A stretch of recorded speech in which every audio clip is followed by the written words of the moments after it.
అంతర్జాతీయంగా కొన్ని దేశాలు భారత్కు మిత్ర దేశాలు ఉంటాయి. అలాగే మరికొన్ని దేశాలు శత్రు దేశాలు ఉంటాయి. ఇది ఒక్క భారతదేశం విషయంలోనే కాదు, అన్ని దేశాలకు కూడా పరిస్థితి ఇలాగే ఉంటుంది.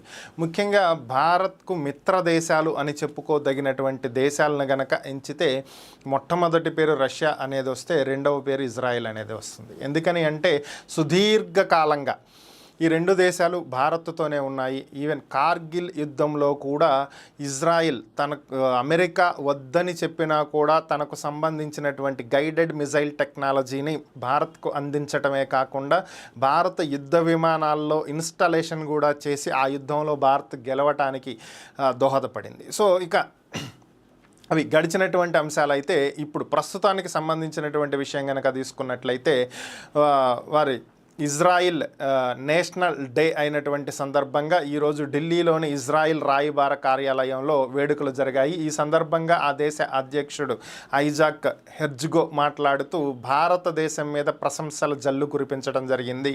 భారత్ ఎప్పుడు తమ వైపే ఉంది అని, ఎప్పుడైతే పాలస్తీనాకి సంబంధించి ఇజ్రాయెల్కి సంబంధించి యుద్ధం మొదలైందో ఆ సందర్భంలో భారత్ ఇజ్రాయెల్ని సపోర్ట్ చేయటం జరిగిందని, అత్యంత క్లిష్ట పరిస్థితుల్లో కూడా భారత్ ఇజ్రాయెల్కు బాసటగా నిలవటం జరిగిందని. సో కాబట్టి ప్రస్తుతం భారత్ అనేది ప్రపంచ దేశాల నడుమ ఎదుగుతూ ఉన్నటువంటి దేశమని, ప్రస్తుతం ఉన్నటువంటి రాజకీయ నేతలు కావచ్చు, భారత్ను ప్రస్తుతం పరిపాలిస్తున్నటువంటి నాయకులు కావచ్చు, అగ్రదేశాల సరసన భారత్ని నిలబెట్టేటువంటి ప్రయత్నం చేస్తున్నారని, భారత్ పెద్ద దేశాలలో ఒకటైనటువంటి భారత్, చిన్న దేశాలలో ఒకటైనటువంటి ఇజ్రాయెల్ రెండూ కూడా వైవిధ్యంగా ఎదుగుతూ ఉన్నటువంటి దేశాలని, భారత్కు ఎప్పుడు ఇజ్రాయిల్ భారత్ వైపు నిలబడి ఉంటుంది, ఒక మిత్రదేశంగా ఎప్పటికీ ఉంటుంది అని చెప్పి ఆయన ఒక ప్రకటనలో తెలియజేయటం జరిగింది.